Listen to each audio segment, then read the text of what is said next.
Yeah, YouTubers, Tasman here, doing a back-to-back-to-back episode of Obsidian from the ground up. And I was kind of on a roll. My voice is getting worse and worse, but I was kind of on a roll in my train of thought, and it's going pretty well, so I just wanted to continue.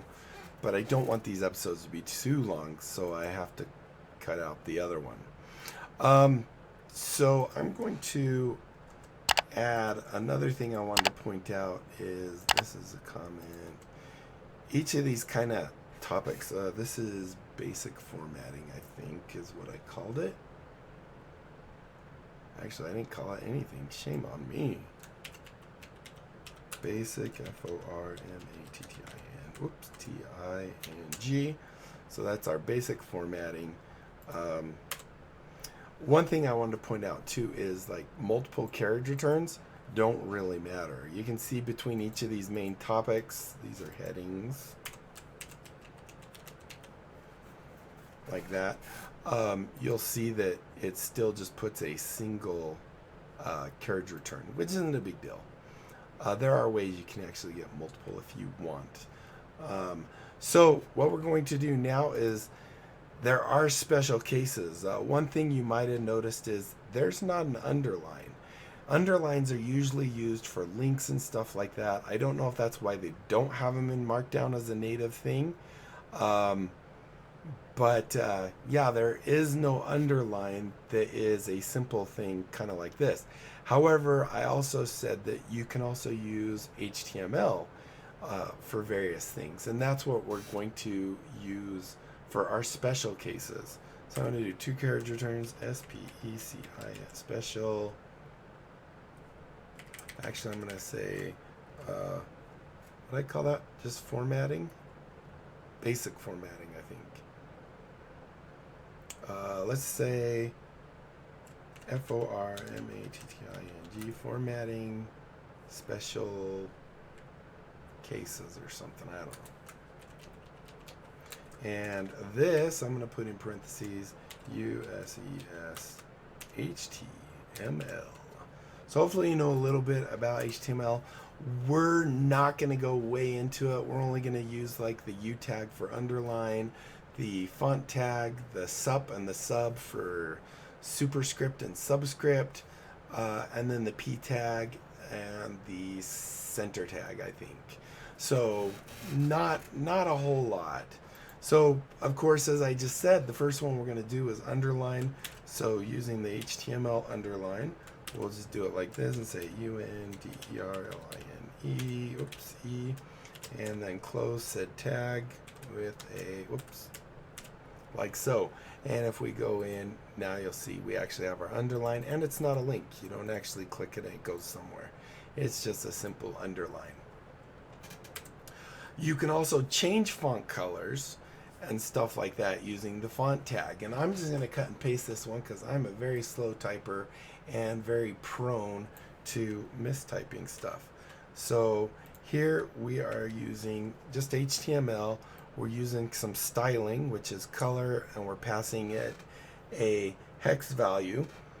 So our red value is 00. Our green value is AA, which is hex, and our blue value is AA. In this case over here, this is going to be, I believe this is a tealish color, will be this. As you can see, that's all encapsulated in that one. Will be, it's white, and then colored will be in this color, which is also in hex RGB. Red is FF, green is 00, and blue is FF, which is it's basically our magenta color that's up there. And then text will also be plain colored. So there you go. So you can actually have it. It's a little more complex, but normally you don't need that. That's a special case. You're not going to be doing that a whole lot. The next thing I wanted to do is superscript. So if you know what superscript is, it's when, like, for example, you have the word, you have a 1 and then you want ST on it, like first. In this case, we're going to say SUPER And then we're going to do our superscript, which is sup, like so. And then we're going to do script, like so. And then we're going to close it with our less than, our /, and then sup again. Hopefully you guys know a little bit about HTML. You don't have to. We're not going to go way into it. And we're also going to do the same thing, but with sub, which is, I wasn't holding Control C and Control V. We're going to do subscript. And we're going to replace this with a B and this with a B. And just to show you what that is, as you can see, we have super and script is up, script is down. The next thing we have is we can actually align the text on the page, kind of a justify. It's not super duper nice, but we can kind of do some basic stuff. And this is with using the P tag, which is your paragraph tag. And I'm just going to cut and paste these ones and I'll explain them. So I'm going to hit C and V. So the P tag is the paragraph tag. We're setting the align property of the styling to be right. So it's going to put it over here on the right. The center tag will put it in the center. And then P align left. Technically you don't need this because it's already left. Everything's already left aligned. But I put it in there just for completeness. So if we run that, you'll see we have right aligned, center aligned, and left aligned. But like I said, no real reason to do that because everything is going to be left aligned anyway. I guess unless you come into the editor, I think there was somewhere in here that said right aligned or something like that. Maybe it's in files and links. I don't know. Appearance? I guess if you're other countries or something, they right to left. There it is. So if you normally do right to left, then you wouldn't need the right alignment stuff. You would just need the left. So like I said, for completeness. So now I want to also show two more things, and then that's it for the special characters. So we come here and paste this. So as you can see, I wanted a multi-line paragraph, and if we click on our thing, you can see, it just is going there, and then it's just a regular paragraph. But down here you can see we're doing a justify, where it's trying its best to make it so our paragraph actually goes the full length. And it probably would be better to stick this entire paragraph up in here so you could see what a multi-line of the same, like this. So you can see this is actually not justified. It's actually, going in and out, where this is doing its best by adjusting space between your different letters, your words, to justify it. So you can also do that. Once again, I don't know where you're going to be doing this a whole lot. And there is a plugin, a community-made plugin, that makes all this part, and even some of this part, easier. So that is it. That's all we're going to do with our formatting special cases. Our special case formatting? I don't know. We'll just leave it. All right, so next what we're going to do is our block quotes. And we actually saw this already up here when we were playing with our little greater than symbol. So that's how you make a block quote. So I'm going to say BLOCK QUOTE, block quote, right? And if I hit enter, it will automatically say, hey, I want this to continue on.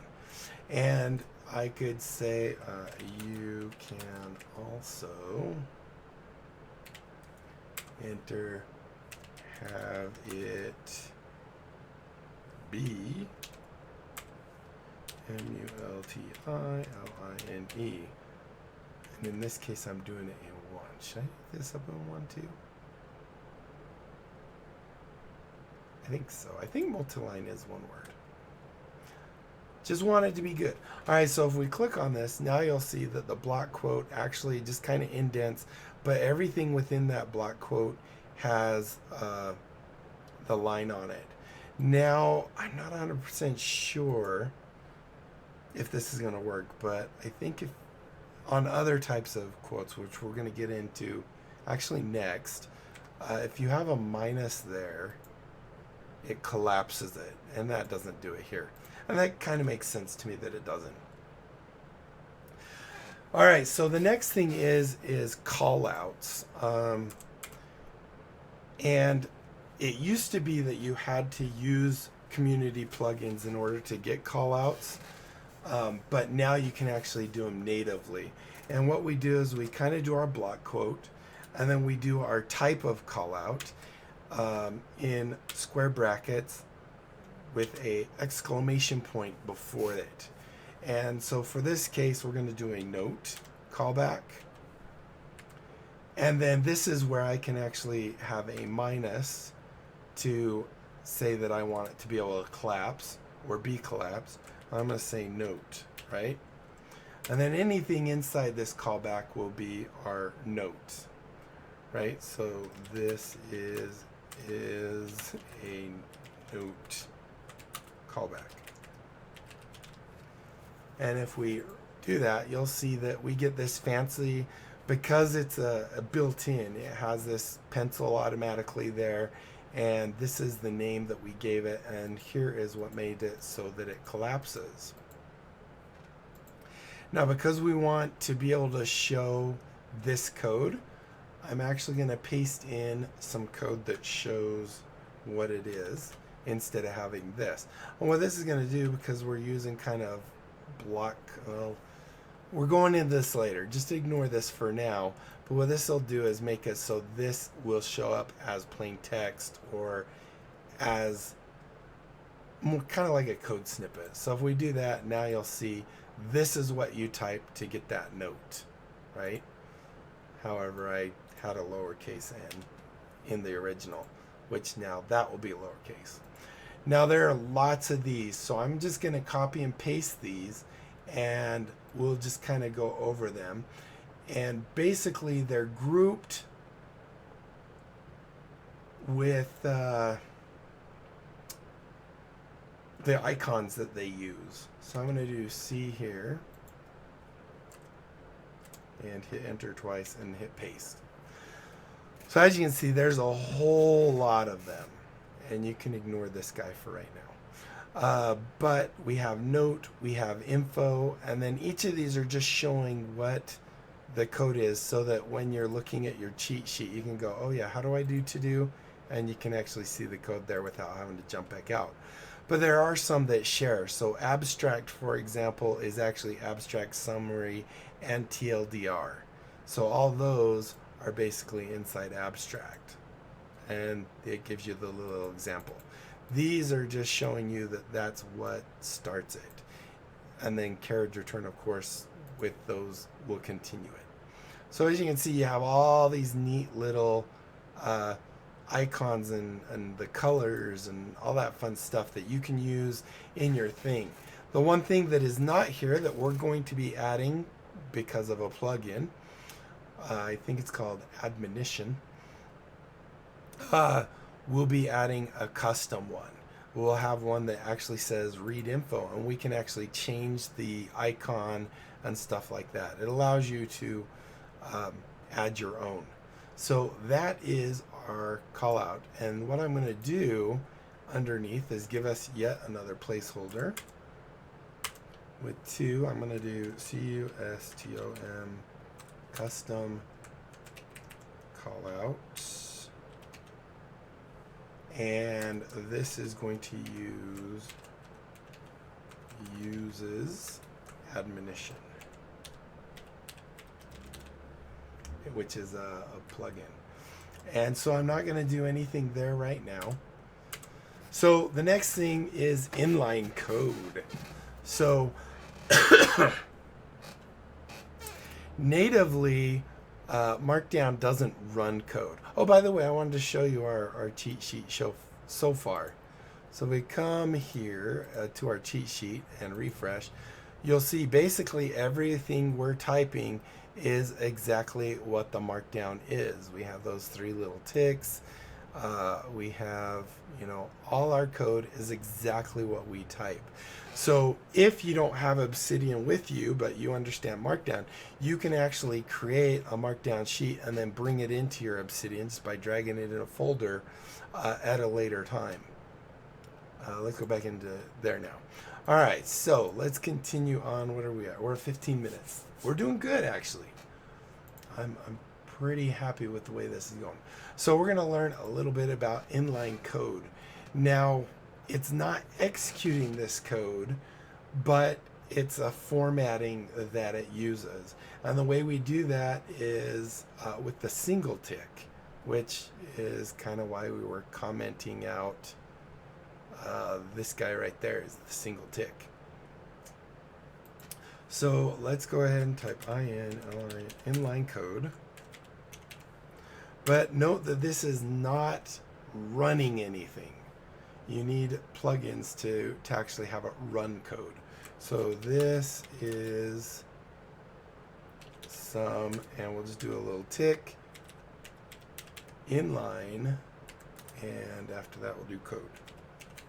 And basically all this is going to do is show us a code block, right? Nothing really special with it. There's no formatting or anything, highlighting or anything like that. We can actually do code blocks as well, which is kind of what we're showing up here, is code blocks where it's not going to render our callouts up there. So let's go ahead and do CODEBLOCK, and that's where we use our 3 ticks, and you'll see it automatically knows, hey, this is a code block. So if I do this is a CODEBLOCK, now you'll see that it gives us this nice little block, even with a little copy button that we can do, where we can't do, that doesn't happen with the inline code, but it does with that. Now, it does have some native built-in formatting, highlighting stuff, not formatting. So I have a little block of code that I'm going to paste in here. That was the wrong one. So I'm going to hit enter twice. Did I do this? Yeah. So I'm going to show a quick little example of some code highlighting in JavaScript and in Python. So basically, you can see here, I didn't do any coloring here, but because I put JS after that, it says, hey, I'm going to be putting some JavaScript code here highlighted accordingly. And the same thing with our Python. Now, the other thing I wanted to point out here with the Python, it doesn't have to be the little backticks. You can actually use the squigglies and it will work the same. This isn't because we have Python here. If I did JS, it would do the same, or if I did the squigglies there, it would be the same as well. In fact, maybe I should have a second code block.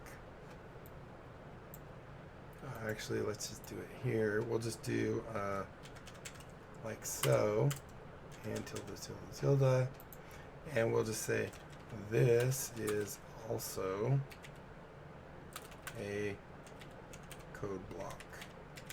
As you'll see, it should be exactly the same. Oops, wrong thing. Exactly the same as the other one. So that's what I wanted to show right there, is that, the code block, I usually use those because I have to hit shift to do the tildes, and it's a lot quicker just to hit the little back tick. I think that's what people call it. So this is our JavaScript highlighting, and this is our Python. As you can see, it does it. Once again, it's not running this code, it's just showing it in formatting. So you can hit copy. Really, as far as doing this for a campaign or whatever, I don't know where you'd ever use that. However, I want to show you the power of Markdown. Speaking of which, let's get into the real power of Markdown now. this is the links. So our first link is just going to be a regular link.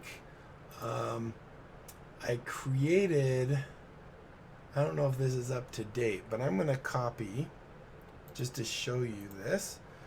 I'm going to go into my testing one here, go into ZZ admin, and under ZZ admin, I actually have a second one called setup.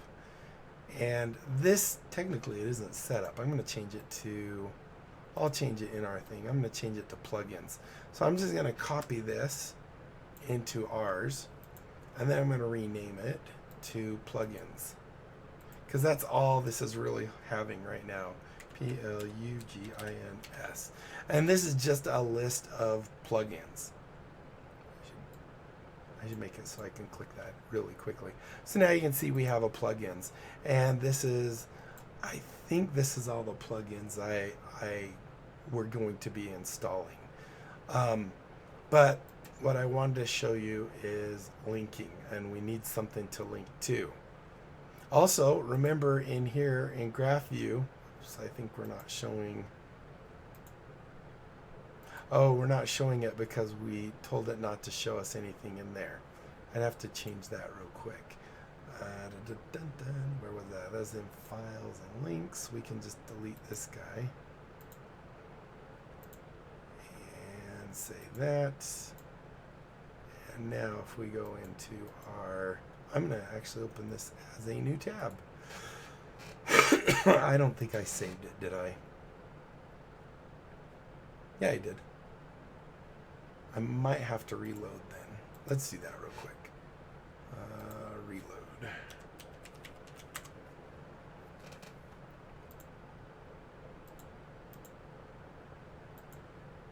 I don't know. I'll figure it out. I did something, and I don't know what it is. So let's go back to our Markdown cheat sheet. And we're going to do some linking now. I have to scroll back down again. All right, so linking.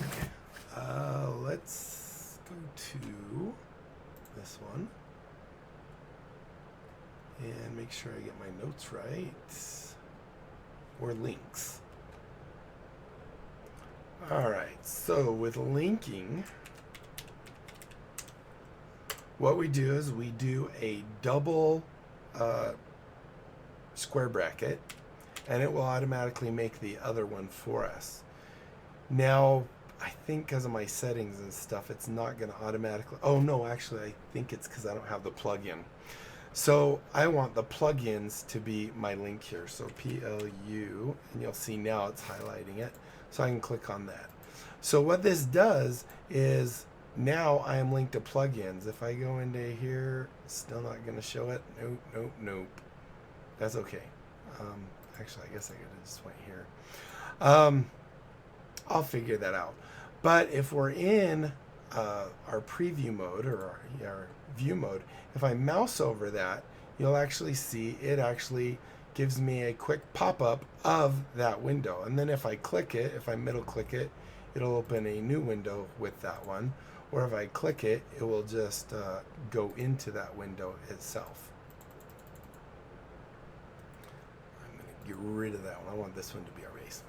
So that is linking at its simplest. We simply just tell it what the link, and if it has it, it will automatically link it. So let's say we wanted to use an alias for that and maybe call it community plugins instead, but we don't want to change the name of the file. Well, we can do that also. So we can come all the way down and we can do two, and we'll say maybe renaming links. Renaming LINK links, or maybe alias, link alias. ALIAS.